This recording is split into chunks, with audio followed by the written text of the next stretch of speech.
Welcome to the New Books Network. This is Rebecca Buchanan, co-host of New Books Network, New Books in Popular Culture, and today I'm here with Greg Daddis, who is the author of Pulp Vietnam, War and Gender in Cold War Men's Adventure Magazines. Greg, thanks for being here with me today. Yeah, thanks so much for having me, Rebecca. I am hoping you can start out by talking about how you got interested in looking at men's adventure magazines and a little bit about coming to writing this book. Yeah, sure. I think it's the typical, I went down a rabbit hole and never came out until I had a book on the other end.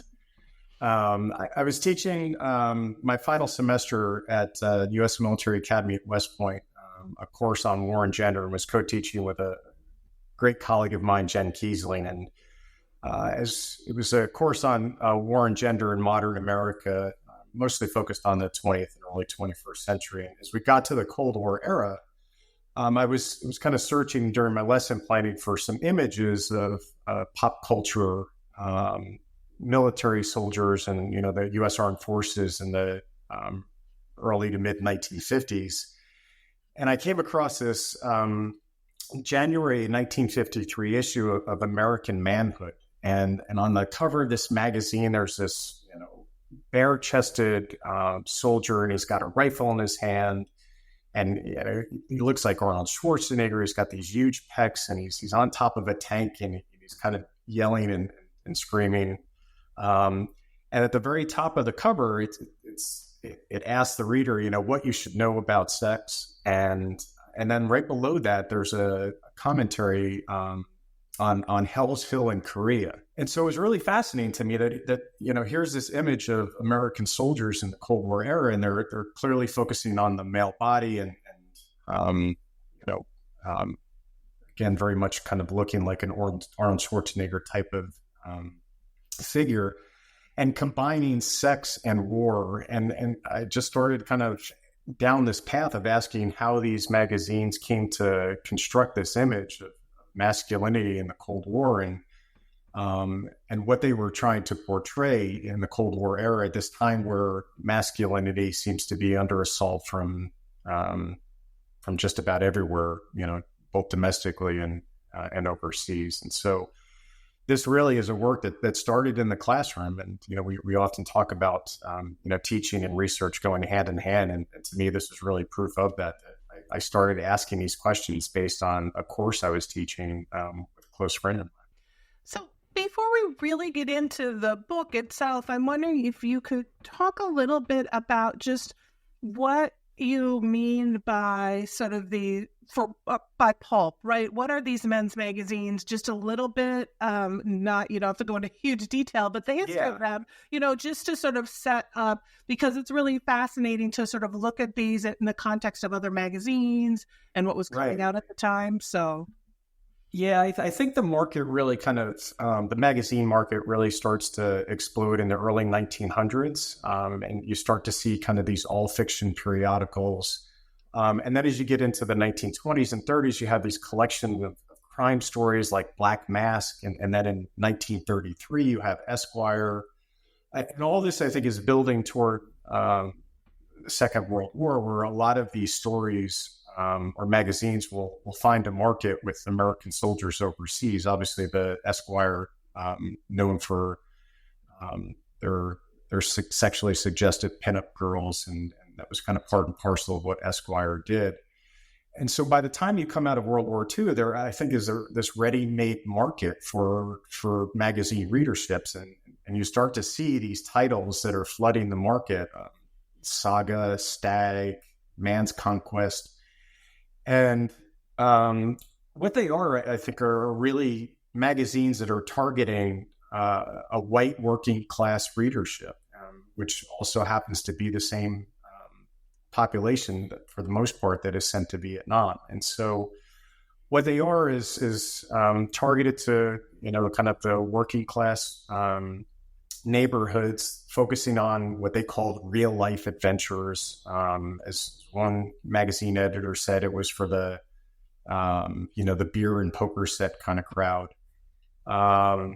And so when you get to the 1950s, I think there's this kind of explosion of what are now known as kind of the pulps or men's adventure magazines. And they're selling by the millions on a monthly basis. And what I found in my research, which I thought was really interesting, is that these magazines are topping the list in the PX, the post-exchange sales in Vietnam. So there's a definite link between working class readers in the 1950s and early 1960s and into the soldiers that are kind of consuming these magazines once they get to Vietnam.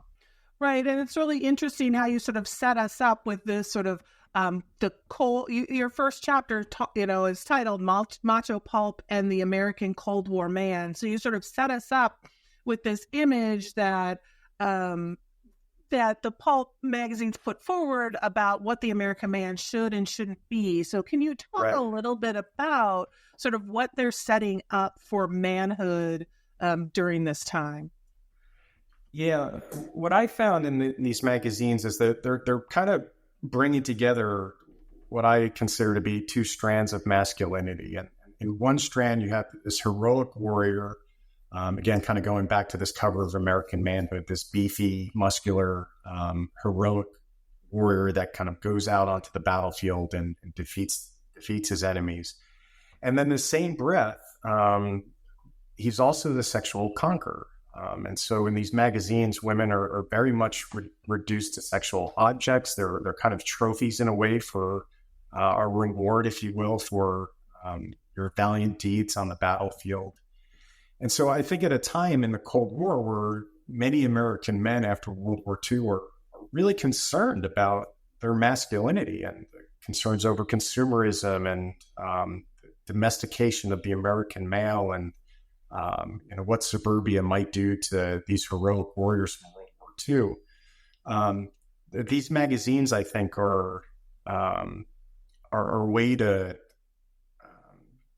validate that men still matter in a sense. And what they do is, I think, link military service to sexual entitlement. And I think in the process kind of leave behind a very distorted vision of what war might be once soldiers get to Vietnam. Right. It's really fascinating. Throughout your book, you have images from these texts, and they're all over, and I think they're all really interesting. But like the idea on one of your first images in the first chapter has a man in the kitchen, and he has on an apron, and it says across a castration of the American male, right?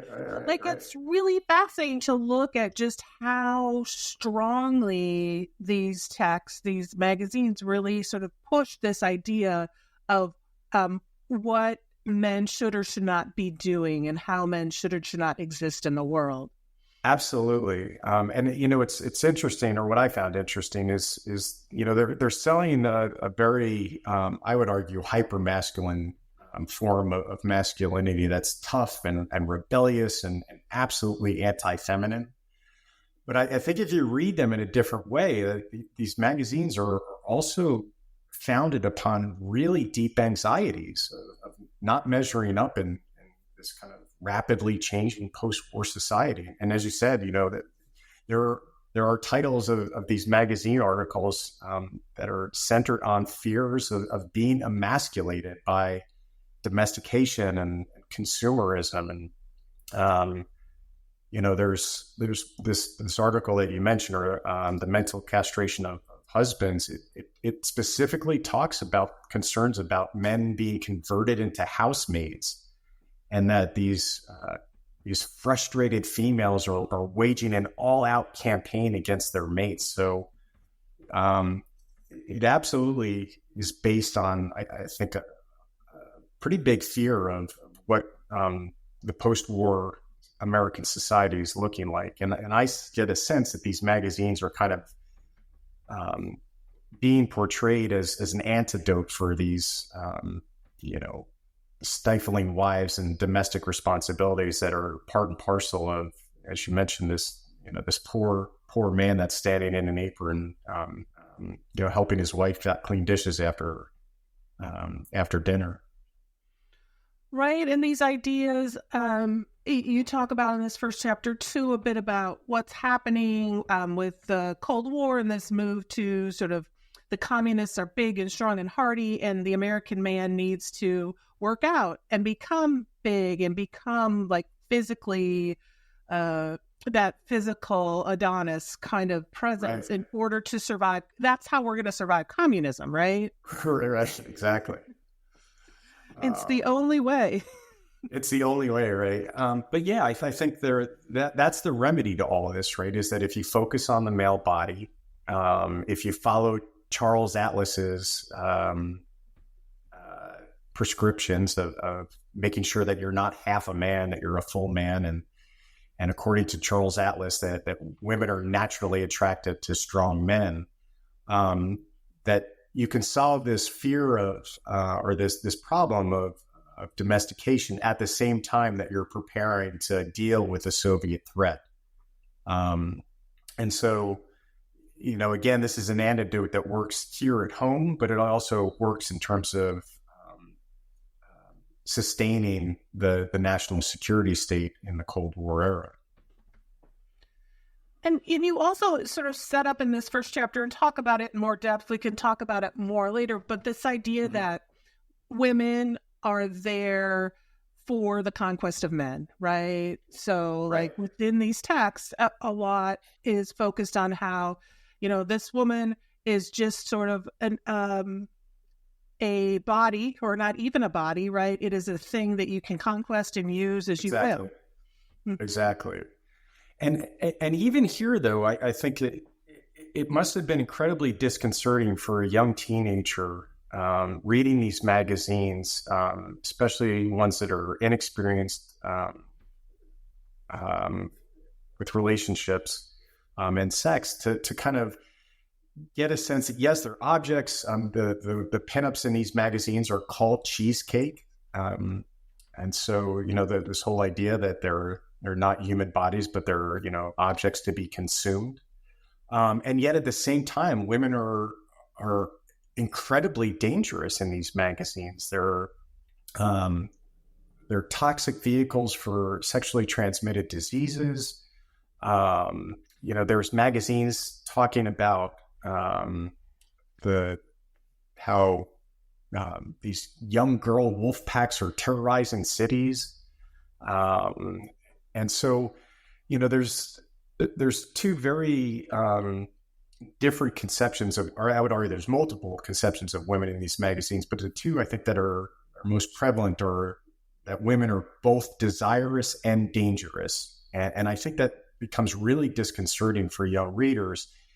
And then also, I think, sets men up for those that go to Vietnam to see Vietnamese women in the same exact light, that they're desirous in one instance and should be conquered, because that's what these magazines are suggesting, that women, especially local women, are rewards for heroic performance on the battlefield.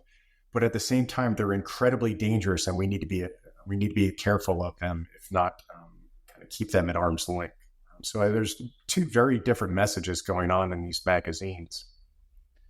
And the other thing that, you talk about young men, especially inexperienced sexually, the other thing you sort of set up and talk about is the homophobia that is sort of appears within cultural context, but how that plays out in the magazines, and also how there's a little bit of pushback against that by some of the readers. I don't know, pushback is probably not the right word, but can you talk a little bit about that as well? Yeah, absolutely. When you look at Alfred Kinsey's work, right, and the public findings that come out of that those studies that over 35% of adult men are engaging in homosexual activity, that presents a really troubling conclusion to the writers and editors of these magazines. So you, in fact, have a true war magazine from September of 1957, and on the cover, emblazoned in yellow, is how homosexuals ruined Hitler's Air Force. So there's an idea here that if you're not a straight, white, strong man, that not only are you susceptible to being domesticated and emasculated at home, but you're also going to undermine the fighting effectiveness of the American combat forces during a time period where we're in an existential war against communists. And yet, like you said, there's different readers are reading these magazines in a different way. I watched a documentary as I was doing research on George Takei, Sulu from Star Trek, and he mentioned growing up as a young Asian gay man in the early Cold War era, that these magazines were a great way for him to kind of look at, bodybuilding magazines, a great way for him to kind of explore his own sexuality without outing himself. And what I found really fascinating as these magazines are talking about homosexuals being sexually, mentally sick, or mentally sick people, that they're also in the back promoting ads from photographers like Lon of New York and Bruce of LA that ended up being some of the first homoerotic photographers in the United States. So it's really fascinating that, the magazine articles are talking about homosexuality as a mental illness, and yet in the back of the magazines, you could buy photographs of gay men. And so that it's really fascinating to me how two things are going on simultaneously inside the covers of these magazines. Right. And so we have all these sort of issues happening and going on in these magazines. And then you move into, which I thought was really interesting, this movement for, because of these pulp magazines, what it does with children who are watching their parents who were in World War II or were in Korea and were reading these magazines, and then they move into going to Vietnam themselves as young men or as adults. And so can you talk a little bit about that too, what you found with how World War II and Korea and how they're presented in these pulps impacted what happened in Vietnam and young men going to Vietnam? Yeah, absolutely. I think what these magazines do is really help set the foundation for what will become the greatest generation narrative. If you believe that men in the Cold War era and masculinity in the Cold War era is fragile compared to the threat of domestication and the threat of basically American women, that these magazines are an antidote to that. And the way to get at younger readers is to emulate their World War II and Korean War fathers. And so what I found here is that these magazines are really engaging in a process of militarizing definitions of manhood. And that's not always the case in other areas of the Cold War culture. Amy Rudenberg has written a wonderful book, Rough Draft, on this, and suggested, rightfully so, that there's multiple constructions of masculinity, and not everybody is seduced by the military as the singular path toward manhood. But within these magazines, the military is in fact the best path to achieve your manhood. And so World War II is really the best place to showcase that and seduce younger readers, I think, with an opportunity to learn about war as this man-making experience. And you've got some pretty well-respected military historians at the time that are writing in these magazines: Richard Tagraskis, Robert Leckie, S.L.E. Marshall, Norman Mailer.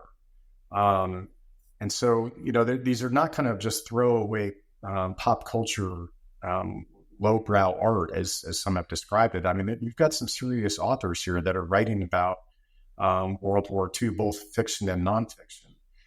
And yet the narratives are just so simple in their construction. It's absolutely a good versus evil, and it's a sanitized version of war. And here you see the good war narrative really flourishing, right? And as I argue in the book, you really kind of see the prototype of future action heroes. These are Cold War Rambos before Rambo ever gets to Vietnam. And I think the other thing that's really important with these magazines is that there's a sense that war is meritocratic, right? That anybody can be a hero. So even if you're frail and skinny or young, inexperienced, you can still have the opportunity to become a man through war. And so a number of these World War II articles will kind of talk about just some young kid from, either a city or rural America, is an average high schooler, and then all of a sudden goes off to the Pacific or European theater in World War II and becomes a hero. And so, here I think it's a way for the Cold War or the men's adventure magazines during the Cold War to illustrate all that is good in World War II, and what is good in World War II is the heroes that fought in that conflict. Right, and you also talk about this idea too that you sort of brought it up here, but I'd love for you to talk about a little more this individualism, this idea that death is clean and easy, and we are these magazines present this way that it's that we don't look at sort of the bloody cost of death, but instead these sort of triumphs of the individual. Yeah, absolutely. They're only very rarely do these stories kind of share the harsher realities of war. You see it more often in Korea, the stories on the Korean War, than you do World War II. You'll have, as an example, a Real Men article from January of 1957, and it talks about how American soldiers are literally fighting the communists with their fists, and these kids that are bleeding from ugly wounds. But that's a rarity. There's far more of these magazines are kind of focusing on the heroic individual. And again, I think it's an antidote to this Cold War emasculation, and then I think an opportunity also to demonstrate that here's a way to say, look, I was somebody in this massive global war of World War II, modern industrial mass warfare. These stories tell their readers about veterans that I was somebody, and I think that's an appealing theme for young readers as much as it was for veterans. Right. And you move in, right? So this idea that war, throughout your book, you have this, the power that war brings, right? And that war is all about power. And so you really focus in your third chapter on that power over women and, right, the quote unquote savage woman. I think it is a couple pages into that chapter, the ad where we have the pistol on top, right? The 45 on top. Right. And then on the bottom, you can purchase a girl's head literally on a plaque that you can hang on the stuffed girl's head. Yeah. Which it the juxtaposition of the girl's head. It's absolutely frightening. I was just oh my goodness. So can you talk a bit about that was sort of the savage woman, how the conquering and the power over women sort of perpetuates throughout these texts? Yeah. That ad is it's just frightening. I was like, my daughter. Yeah, my daughter who is in her early 20s, I showed that to her, and she was like, "Oh my God, how are you working on this stuff?" But here, I think there's, as I mentioned earlier, there's kind of multiple constructions of women going on here, and one of those constructions, I think, is that women are seductresses, and those seductresses are usually in these Cold War stories are ex-Nazis or communist man-eaters. But once the stories kind of go overseas, in the right locales, women can be seen as sexually available. And no better place is that illustrated than in the exotic Orient. And this perceived notion that all Asian women are sexually available. So you have magazines that are suggesting in the worst possible terms. And here from Mail of November of 1957, that an argument that there's no topping the Japanese prostitute because she's able to fall in love with every man she meets. And so I think that level of misogyny and sexism is part and parcel of these magazines. And my sense is that not all that out of step with larger Cold War culture. And again, I think why it's so important to study these magazines, that they're not kind of a lowbrow offshoot that is just kind of trashy pop culture. That I think much of these themes are part and parcel of Cold War culture and these sexist attitudes toward really all women of what the magazines called darker races, who at every turn appear to be sexually available, is really an important part of the storyline here. So if you are that heroic warrior going overseas, the expectation is that women will be available for you and should be available for you. And war is a wonderful place to mix, combat with sex, according to these magazines. Right. And none of these women were named. They're just sort of props throughout these. Absolutely right. You may get occasionally a name of a local woman, whether it's in Polynesia or Japan or, some tropical island. But for the most part, that's exactly right. They're voiceless, they're nameless, and they're just there to serve as an object of either control or reward for your heroic warrior. Right. And I keep bringing up the images, but you have throughout this book, there's these wonderful images, right? In this chapter, well, one, I really want to go to the sex school for spies. Like that's amazing. But just in looking at how they're presented, right? A lot of images with these women as sort of, I'm looking at one right now, the sex mad harlots who fought with Hitler, right? And we've got the big swastika behind. So just how women are portrayed in these sort of positions, but none of these women are names or, these buxom women, scantily clad, that are spies or aces or doing whatever they're doing in war with no clothes on. Right.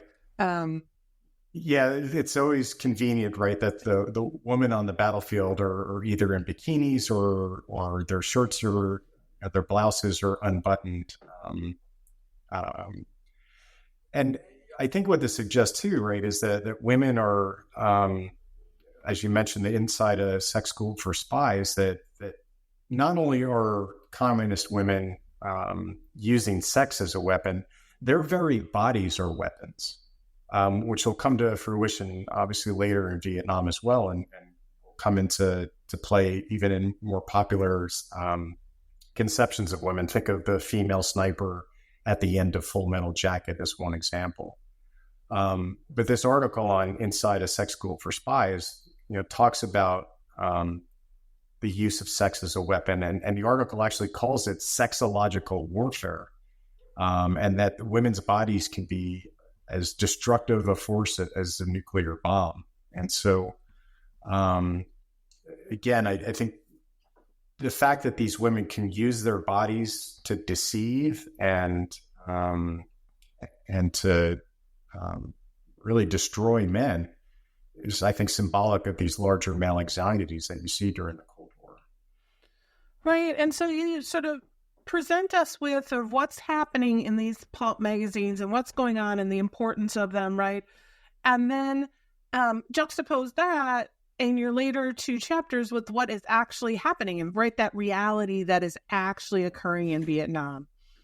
Right. So can you talk a bit about that, like chapter 4, the Vietnamese reality, but like how this then is, how these magazines then just translate into the actual experience in Vietnam? Not well at all. Right. That's the short answer. But I think your point on the illustrations is really important here. And I was so glad that Cambridge University Press allowed me to have as many illustrations as I did, because I think you can't understand the enticing aspects of these magazines without looking at the artwork. And the artwork is, as sexist as it is, it's incredibly well done. I mean, these are really, really talented artists that really kind of draw in your readers. Many of them will go on. Earl Norman, as an example, will go on, become an incredibly famous artist for Marvel Comics. Mort Kunstler will go on and have an incredibly successful career as a Civil War artist. And so these are really talented artists that kind of help the readers understand what war might be like.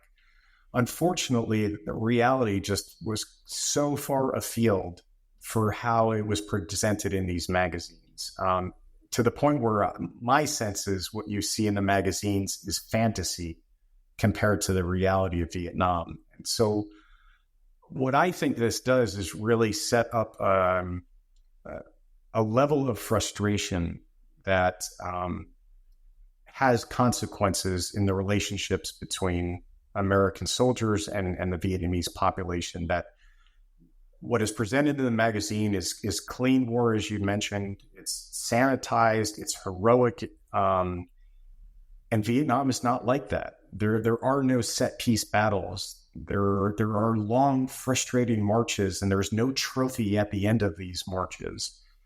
There's no triumphal rhetoric. And I think this has got to be so incredibly disconcerting for soldiers that are reading these magazines and growing up that with the belief that war is going to be this man-making experience. And then when you get to Vietnam, it's just awful. It's so disorienting. It's so frustrating. It's nearly incomprehensible if you think about what you're brought up with in the magazines and what you're seeing in reality. And I think it helps explain why a movie like John Wayne's The Green Berets is really provoking ridicule from soldiers in the field rather than admiration by the time it comes out in 1967. Right, like you talk about, and not that in our history of wars that America has been part of, they're very sort of clean origins, but you also talk about how these do not address the real complexity of how and why Americans became involved in Vietnam as well. Yeah, and I think and this is not to blame the artists nor the writers themselves. I think just as many American journalists are struggling with how to perceive this conflict, how to relate it to the American public. The writers and artists of these magazines, which are mostly based in New York, are equally trying to struggle the complexities of this war that are just as much political as they are military. And so because there's no real frame of reference for these authors and artists, my sense is what happens is they kind of dust off the World War II narratives that have been a mainstay of the pulps for so long and just repurpose those for Vietnam. And while you have really solid journalists that are also writing for magazines, Malcolm Brown, who's an award-winning journalist, who's writing for a number of articles in True magazine. They're all just struggling with trying to make sense of this war, just as American soldiers are. And so I think the best way to deal with this is to kind of focus back on those World War II narratives, focus on strong leaders. You have a number of articles focusing on George S. Patton's son, who's a commander in the 11th Armored Cavalry Regiment, on Hal Moore, later write with Joe Galloway, the book We Were Soldiers Once and Young. A number of stories focusing on Medal of Honor recipients as a way to kind of link that World War II generation to this really complicated and disorienting war in Southeast Asia. Another thing, and you talked about sort of people trying to make sense of this, that I thought was really interesting is just how these, what was chosen to be sent to the PX and what was chosen for GIs to sort of read. Like they were consuming, you talk about consuming a great deal of literature and a great deal of text, But it's really interesting how these got chosen and brought over for them to read. Right. And a lot of it is done just based on sales. So these magazines were regularly appearing on the top sales list in the post-exchange system in Vietnam. And when you kind of look at the data, the circulation data, every month they're within they're holding the top 10, 12 of the top 20 magazines that are being sold in Vietnam. And so that to me was really telling, right? That you could see some of the linkages then between what the magazines were portraying both before and during the war. And I think what you also see then in some of the narratives, even in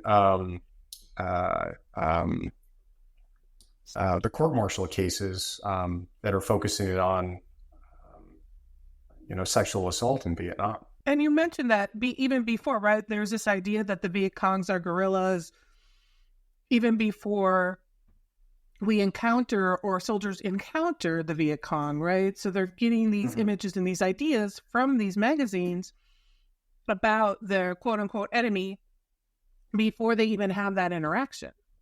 Yeah, absolutely. And they're all part and parcel of the larger narrative that godless communists are evil. The magazine titles are just phenomenal, right? That the naked terror of the Viet Cong butchers and the kill crazy Cong who are ruthlessly plundering the countryside. So, right, if you're reading these magazines en route to Vietnam, you clearly have a bias toward your enemy before you even get there, which I think was fascinating too, because the magazines also will follow on many of the cliches that will remain, and I think continue to remain in American centric historiography, right? That the enemy communists, the enemy Vietnamese, are actually overall compare better to the South Vietnamese soldiers. Comparing the South Vietnamese soldiers to jumping like scared rabbits, whereas the Viet Cong, although they're butchers, are able to outwalk and outcrawl any Western fighting man. So these constructions of the enemy and friendly Vietnamese, I think, are really important in setting up expectations for American soldiers as they're going to Vietnam. And in addition, really pushing against the anti-war movement and using the language, right, that feminizing the feminization Right. of the anti-war movement as well, and what that sort of says, and creates that dichotomy as well with this, like, if you're not with us, then you're this sort of long-haired feminine hippie. I think at one point you mentioned, like, well, does Muhammad Ali fit in that category? Yeah, yeah. I don't know if I'd want to go back and call Muhammad Ali, but absolutely, and equating the anti-war movement, men in the anti-war movement, with homosexuality, right? That strong straight men go off to war, while these soft, feminized homosexual men stay back, and obviously there's an anti-intellectual component to this, where it's these hippie college kids who don't love America. Now, this narrative gets harder to sustain, I think, as the war goes on and becomes stalemated, and ultimately U.S. forces start to withdraw. It's harder and harder for that narrative to be sustained. But absolutely, and again, I think this fits a larger narrative when you listen to some of the oral histories of men in the anti-war movement in the mid to late 1960s, and being called, as one anti-war protester said, I heard the word communist thrown at me as much as I did faggot, and this kind of hashing together of anti-communism with diatribes against homosexuality, I think was absolutely real, both in the anti-war movement and those that were kind of pushing back against the anti-war movement, but were certainly a central component of how the pulp saw the anti-war movement. Mm-hmm. And in your final sort of chapter, you end with and you've sort of bringing together a lot of how women are looked at, how women are talked about, to really focus on the violence against women, right? The sexual violence, the assault, and how that is portrayed and what happens in Vietnam. So can you talk a bit about that sexual violence in Vietnam and in the pulps versus sort of some of what was actually going on or not going on? Right. Yeah. This was, I think, the most challenging portion of the book to pull together, because I wanted to be careful. It's clear that sexual violence happened in Vietnam. It's not all that clear how much. I don't know if we'll ever come to a conclusion of how prevalent American sexual assault and harassment assault and ultimately rape occurred in Vietnam. But I did want to ask how much these magazines potentially contributed to sexual violence. And I don't think there was ever a straight line that if you read the magazines, then you went to Vietnam and looked to sexually assault or rape a Vietnamese woman. But what I think happened here is that what these magazines did was open up what I call a rhetorical space. And what I mean by that is that, if you're reading these magazines and consuming them, you're then thinking about male as being a part of sexual conquest, being a part of war. And that all Oriental women in the conception of these magazines are seen as opportunities for sex, for proving your manhood, for demonstrating power over the savage other, as you mentioned earlier. And I think the problem is that relatively few Vietnamese women actually act according to these male fantasies. So now not only are you frustrated because war is not the man-making experience you were told it was, but you're also now frustrated because Vietnamese women are not acting according to your fantasies, that they're not the erotic seductresses of pulp illusion. And so to me, my sense is that frustration kind of bears out in hostility to the population. And so if you can't find power over the enemy because there is no conventional battlefield to clearly demonstrate your strength over the Viet Cong or the North Vietnamese armed forces, can you then take that frustration and retaliate against women? And I think that's what happened. That again, we need to be really careful here about causality, because I think it's really complicated. But I do think that men that were reading these magazines and that were taken in by its message didn't see that they were going to Vietnam to engage in sex. They were going there to conquer prey. And in many sense, I think when you did see sexual assault and rape, it was a way of men kind of not only acting out their frustrations, but acting out of revenge. Clearly, there's peer pressure. So some men are both in the court-martial proceedings that I read were discussing how they were afraid of being labeled a homosexual. So they performed these awful acts out of peer pressure, and which I just think is fascinating too, right? In a just absolutely awful kind of way. This was, I think, the hardest part of me doing the research as well, as it was just kind of stomach churning to read some of the court-martial proceedings that are in the war crime files at the National Archives in College Park. But what I did find was that a lot of language in those court-martial proceedings was not too far afield from what you saw in the men's adventure magazines.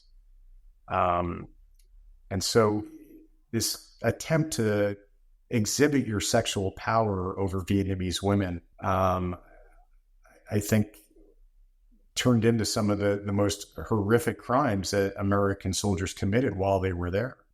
Right. One of the things you talk about is that idea, right? The capitalism, the consumerism, the sex, but also the power that these magazines really push forward. And that they really encourage these ideas of sexual superiority, cultural and racial superiority in these fantasies that really do, whether that forgive is probably not the right word I want, but No, right. but they, in some ways, that I don't know how to. I'm struggling with the best way to phrase this, right? But you see this, if you're seeing this and you're reading this, there are certain ideas that if you're not really sure, should I do this? Should I not do it? In some ways, the language and the discussion of what it means to be a man in war allows it. Gives you almost implicit permission to do that, right? And so when you read some of the kind of the military history aspects of rape in combat, you see some arguments that, this pressure cooker of combat is the reason for incidents of rape, and, a way for men to satiate their sexual desires in this incredibly stressful wartime environment. But I think that misses something. And I think it's kind of what you're getting at, right? Is that the perpetrators of these awful acts, how do they see themselves? How do they understand themselves and their actions? And my sense is that those understandings are imparted to them long before they join the armed forces. And so to me, it's so important then to kind of examine how these culturally produced representations of sex and violence are shaping behavior before Americans even get to Vietnam.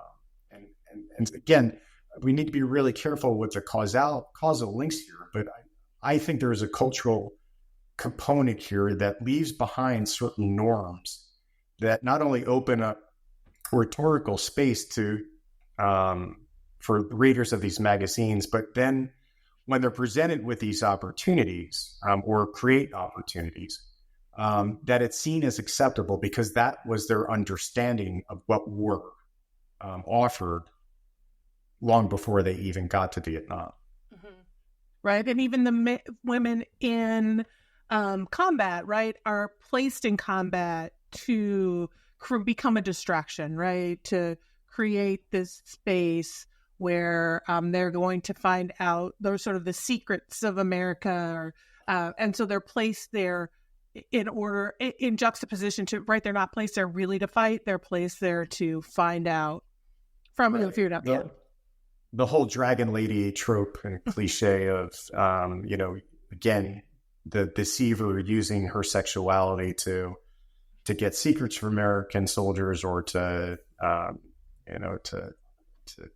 in fact kill them, right? Yeah, absolutely. I think that's part and parcel of the story as well. Yeah, so basically it doesn't matter what a woman does, she just can't win. No, I think in this environment, absolutely, right? That and the magazines will occasionally kind of push up against women just being passive victims. That there are stories in these magazines of women being part of the liberation struggle inside South Vietnam and actually assuming some pretty critical roles in the revolutionary activity and even in combat. And yet the stories are still kind of laden with these gendered cliches. Even as women are not just victims of war, they're still, the magazines almost can't escape themselves or move away from their historic arguments of what women are like, even in a wartime environment. Yeah. Right. And so you sort of end with looking at the how veterans sort of remember their war and a bit about also what starts happening with men's magazines and war magazines. So you talk about different sort of texts that come out in the 70s, right? So can you maybe sort of talk about that, wrap up that sort of what you saw beyond this? So it's pretty clear that these magazines kind of fade in popularity by the late 1960s, early 1970s. And I think in part, we shouldn't be surprised by that, right? That the American experience in Vietnam really undermines the popular understanding of what war is. And, veterans are returning not as heroes, but at least in popular understanding for quite some time, as broken veterans. They're not seen as just and moral warriors. They're seen, especially in the aftermath of instances like at My Lai, as killers. And so the war kind of complicates these questions over who is good and evil. And so along with the rest of American society, I think the magazines kind of retreat back from the glorification of war. And in a sense, they really kind of make this transition to, what's known as the skin market, right? They kind of just move away from men's adventure magazines to, a penthouse type of magazine or a swank magazine, and just focusing more explicitly on sex rather than the combination of war and sex. And so I think it does tell us something about what Vietnam does to our popular understanding of war as a man-making experience. Although, that plot line comes back pretty quickly and pretty aggressively in the 1980s when you look at Sylvester Stallone's Rambo and Chuck Norris's Missing in Action films that are kind of this muscularized redemption films. And so, we kind of come back to this not too long after the fall of Saigon in 1975. We give it a little break and then we come right back. That's right. Oh, we've been talking a while about your book. So are you working on anything new? Usually my last question is are you working on anything new or anything with this book that you sort of want to promote and put out there? No, 2020 it was the year that I was going to finish this book and go traveling and take a break. So that's worked out really well. No, having made the recent transition to San Diego State University and kind of creating a new Center for War and Society there, it's been most of my effort has been kind of starting a new position at SDSU and getting everything together in terms of building what hopefully will be a national center for the study of war and society, and where we can kind of continue to look at these relationships between popular culture and visions and understandings of what war does, and I think ultimately how popular narratives contribute to things like violence and sexual assault and harassment in times of war, and contribute to our potentially misunderstandings of war as a man-making experience. And so to me, these types of studies looking at the relationships between American and global societies and war, I think is really, really important because narratives matter and how we remember war matters, and they tell us something about why we want to remember war in certain ways. And I think that's really important. I would argue still something that's incredibly relevant today. Exactly. Yeah, definitely. I completely agree, more than completely. And that narratives and remembering matter. Well, it was really wonderful talking to you. Again, this was... Thank you so much, Rebecca. Yeah, it was Greg Daddis who wrote Pulp Vietnam, War and Gender in Cold War Men's Adventure Magazines. Thanks for talking with me on New Books Network, New Books and Popular Culture. Thanks, Rebecca. Be well.